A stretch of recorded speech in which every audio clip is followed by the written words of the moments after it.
ये है अमेरिका के प्रेसिडेंट और ये है उनकी कार द बीस्ट।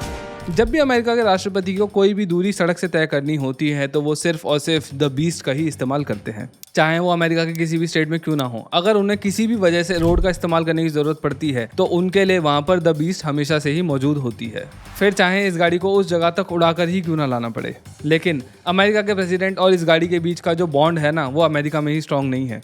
मान लो अगर अमेरिका के प्रेसिडेंट को किसी भी वजह से किसी और देश का दौरा करना पड़ता है तो द बीस्ट को उस देश में हवाई जहाज से उड़ाकर लेकर आया जाता है। और आप लोगों ने भी देखा होगा कि रिसेंटली इंडिया के अंदर द बीस्ट दौड़ रही थी जब G20 समिट हुआ था। और यहीं से एक सवाल ये उठता है कि क्यों इस गाड़ी को इधर से उधर उड़ाकर ले जाने में लाखों रुपए का खर्चा करता है अमेरिका, जब प्रेसिडेंट को ऑलरेडी होस्ट कंट्री एक बहुत ज्यादा सोफिस्टिकेटेड और हाई प्रोटेक्शन वाली गाड़ी प्रोवाइड कराती है, जैसा कि इंडिया में भी सभी फॉरेन डेलीगेट्स के लिए किया गया था। देखो, इसका एक बहुत बड़ा रीजन है और वो ये है कि ये जो द बीस्ट कार है ना, ये अमेरिका की ऑफिशियल स्टेट कार है। किसी भी देश की एक ऑफिशियल स्टेट कार उसे बोला जाता है जो उस देश के हेड ऑफ द स्टेट या फिर हेड ऑफ द गवर्नमेंट के ट्रैवल करने के काम में लाई जाती है। यानी कि किसी भी देश के प्रेसिडेंट, प्राइम मिनिस्टर और किंग टाइप के जो लोग होते हैं ना, उनकी जो गाड़ी होती है उसे ऑफिशियल स्टेट कार बोला जाता है। ये जो ऑफिशियल स्टेट कार्स होती है ना, ये बहुत ही ज्यादा सेफ होती है और बॉम्ब ब्लास्ट तक से सेफ्टी प्रोवाइड कराने के लिए बनाई जाती है। और शायद ये वाली बात तो आप लोग भी जानते ही होंगे, लेकिन शायद आप ये नहीं जानते हैं कि एक ऑफिशियल स्टेट कार का रोल सिर्फ सेफ्टी तक ही सीमित नहीं है। एक गाड़ी को एक स्टेट कार का दर्जा देने का एक बहुत बड़ा रीजन मसल फ्लेक्सिंग भी होता है। हर देश की सरकार चाहती है कि उनके देश का सबसे ज्यादा पावरफुल आदमी दुनिया के सामने भी पावरफुल दिखाई दे। इसीलिए हेड ऑफ स्टेट्स के लिए ऐसी कार्स बनाई जाती हैं जो बहुत ही ज्यादा बड़ी दिखती हों, पावरफुल हों, हद से ज्यादा सेफ हो, बिस्पोक हो, यानी कि दुनिया में वो किसी और के पास ना हो, और अगर पॉसिबल हो तो वो देश के खुद की कंपनी द्वारा बनाई गई हो, ताकि दुनिया के सामने ये मैसेज पास ऑन हो सके कि भाई हमारे पास भी बॉम्ब प्रूफ द बीस्ट जैसी गाड़ी बनाने की टेक्नोलॉजी अवेलेबल है। यानी अगर इन पांचों क्राइटेरिया को कोई देश मैच कर लेता है तो वो ऑफिशियल स्टेट कार्स के मामले में गीगाचट बन जाता है। लेकिन पूरी दुनिया के अंदर सिर्फ 4 ही ऐसे देश हैं जो इन पांचों क्राइटेरियाज को मैच कर पाते हैं, जिनके बारे में मैं आगे बात करूंगा। वरना जो ज्यादातर देश हैं उनकी स्टेट्स कार सिर्फ पहले 3 क्राइटेरियाज को ही मैच कर पाती हैं। यानी कि ज्यादातर कंट्रीज के पास बिस्पोक और indigenously built official state cars नहीं है। तो फिर आखिर उनके हेड ऑफ स्टेट्स घूमते किस में हैं? शायद एक आर्मर्ड जर्मन कार में। जर्मन ट्रायो यानी कि मर्सिडीज बेंज, ऑडी और BMW की जो फ्लैगशिप कार्स है ना, वो दुनिया की ज्यादातर सरकारों द्वारा पसंद करी जाती है और चूज करी जाती है अपने टॉप प्रायोरिटी पर्सन के लिए। तो चलिए, इन नो स्पेसिफिक ऑर्डर सबसे पहले हम बात कर लेते हैं मर्सिडीज की S क्लास के बारे में। आपने कई प्रेसिडेंट्स और प्राइम मिनिस्टर्स को मर्सिडीज की S क्लास में घूमते हुए देखा होगा।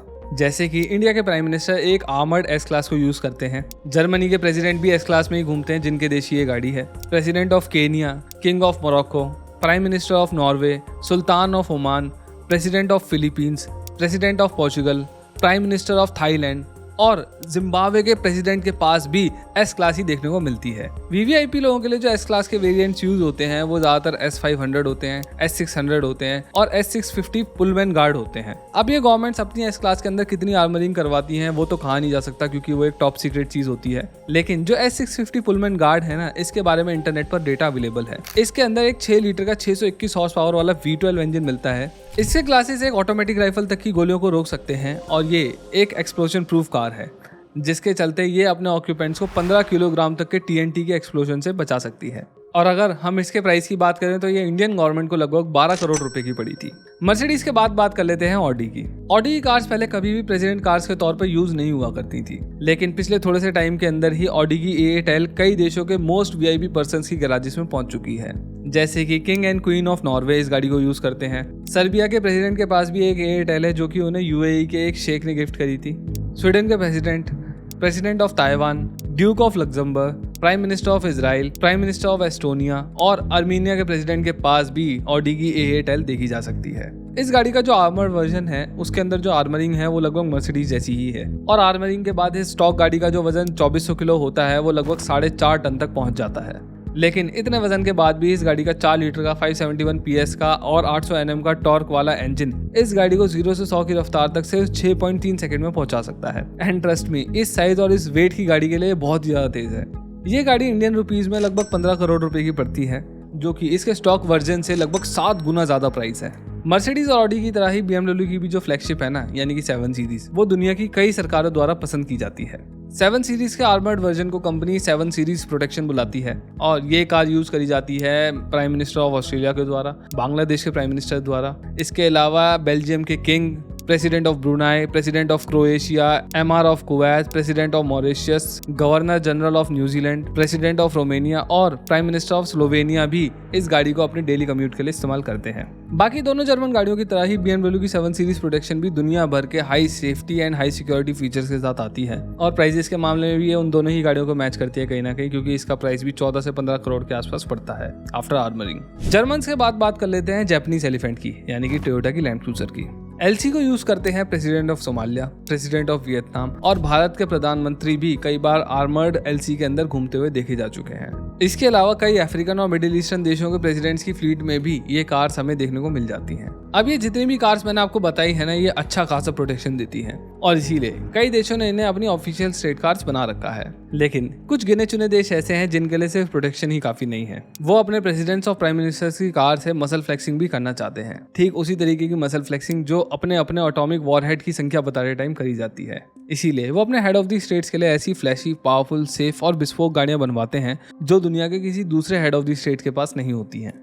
ऐसे फिलहाल दुनिया के अंदर सिर्फ 3 ही देश हैं, लेकिन मैंने इसके अंदर कुछ एक्सेप्शंस डाल दिए हैं जिनके बारे में मैं अपनी लिस्ट के अंदर बताऊंगा। तो इन गाड़ियों के कूल फैक्टर को ध्यान में रखते हुए मैंने नंबर 4 पर रखा है जापान के प्राइम मिनिस्टर की ऑफिशियल कार को, यानी कि टोयोटा सेंचुरी को। टोयोटा सेंचुरी हमेशा से ही जापान के एम्परर की ऑफिशियल स्टेट कार रही है और अब वो वहाँ के प्राइम मिनिस्टर की भी ऑफिशियल स्टेट कार बन चुकी है। जापान के अंदर जो गन लॉज हैं वो दुनिया के अंदर सबसे ज्यादा मजबूत हैं, इसीलिए वहाँ पर जो गन इंसिडेंट्स हैं वो बहुत ही ज्यादा कम होते हैं। लेकिन फिर भी शायद से सेंचुरी के अंदर बुलेट प्रूफ ग्लासेस दिए गए हैं और शायद से बॉम्ब ब्लास्ट से बचाने के लिए भी इस गाड़ी के अंदर इंतजाम किया गया है, लेकिन ये बात कंफर्म नहीं है क्योंकि जापान अपने आप में ही एक बहुत ज़्यादा सेफ कंट्री है और जापानीज प्राइम मिनिस्टर अपनी गाड़ी के साथ दूसरे देशों में फ्लाई नहीं करते हैं अमेरिका की तरह। तो अपने देश के अंदर उनको खतरा नहीं है, तो हो सकता है उनकी गाड़ी के अंदर ब्लास्ट प्रूफिंग भी ना हो।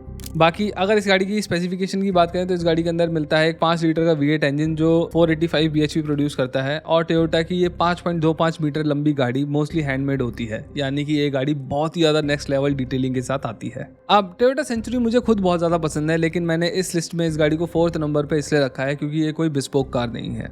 जापान का कोई भी अमीर आदमी इस गाड़ी को खरीद सकता है, लेकिन बिस्पोक ना होने के बावजूद भी इस गाड़ी को मैंने इस लिस्ट के अंदर जगह इसलिए दी है क्योंकि एक तो ये जापान के खुद के मैन्युफैक्चरर ने बनाई है जो कि पहले बताई गाड़ियों के साथ नहीं था। दूसरा रीजन ये है कि टोयोटा सिर्फ इसे जापान में ही बेचता है और तीसरा रीजन ये है कि वो इस गाड़ी को किसी भी और हेड ऑफ स्टेट को नहीं बेचते हैं। जापान के बाद चलो चलते हैं रशिया और बात करते हैं ऑरस सेनेट की, जो कि रशिया के प्रेसिडेंट की ऑफिशियल स्टेट कार है। एक दौर था कोल्ड वॉर का जब अमेरिका और रशिया के बीच में दुनिया भर की मसल फ्लेक्सिंग हुआ करती थी। अगर अमेरिका 3000 किलोमीटर की रफ्तार से उड़ने वाला जेट बनाता था तो रशिया 4000 किलोमीटर की रफ्तार से उड़ने वाला बनाता था। अगर अमेरिका के एटॉमिक वॉर हेड एक शहर को उड़ा सकते थे तो रशिया के एक छोटे देश को, मतलब रशिया किसी भी तरीके से अमेरिका से पीछे नहीं दिखना चाहता था।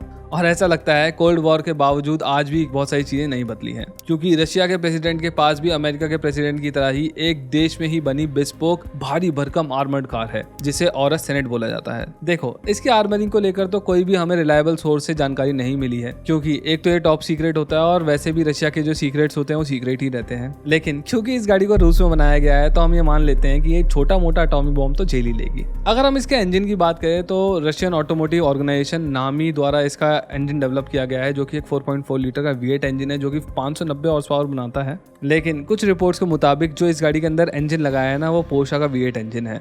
बस रशिया इस बात को मानना नहीं चाहता है। इस गाड़ी को रशियन रोल्स रॉयस भी बोला जाता है फॉर ऑब्वियस रीजंस। और रिसेंटली रशिया ने नॉर्थ कोरिया के तानाशाह किम जोंग उन को भी ये गाड़ी गिफ्ट में दी है, क्योंकि कोई और देश उनको अपनी गाड़ी नहीं देना चाहता है।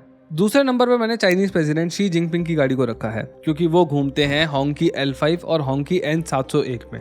ये दोनों ही गाड़ियां अल्टीमेट शो ऑफ दिखाई देती हैं और ये दोनों ही कार्स चाइनीज प्रेसिडेंट के लिए रिजर्व्ड हैं। इन गाड़ियों के आर्मरिंग को लेकर कुछ ज्यादा कहा नहीं जा सकता है, क्योंकि चाइना कुछ ज्यादा ही सीक्रेटिव है अपनी इन गाड़ियों को लेकर। लेकिन इन गाड़ियों को देख के ये तो समझ में आता ही है कि ये कोई नॉर्मल आर्मर्ड कार्स नहीं है। चाइना इन दोनों कार्स को लेकर इतना ज्यादा सीक्रेटिव है कि जो होंकी की ऑफिशियल वेबसाइट है ना, उन पर भी इन गाड़ियों की कोई लिस्टिंग नहीं देखने को मिलती है। वो ब्रैग भी नहीं करते हैं अपनी इन गाड़ियों के बारे में वहां पर। अब आर्मरिंग का तो कुछ कहा नहीं जा सकता, लेकिन इन गाड़ियों के इंजन के बारे में मुझे पता लग गया है। इन गाड़ियों में एक 4 लीटर का V8 और 5 लीटर का V12 इंजन देखने को मिलता है।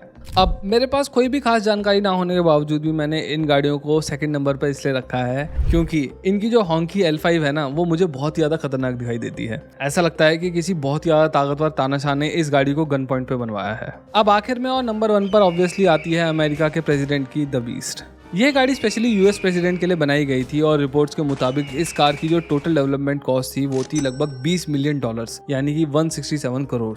याद है जब मैं आपको मर्सिडीज वगैरह के बारे में बता रहा था तो उनके जो प्राइजेस थे वो 14-15 करोड़ थे, और कहाँ ये 167 करोड़ की पड़ी है ये गाड़ी उनको। ये गाड़ी इतनी ज़्यादा इसलिए महंगी है क्योंकि इस गाड़ी के अंदर हर उस तरीके का प्रोटेक्शन मिलता है जो हम लोग सोच भी नहीं सकते हैं।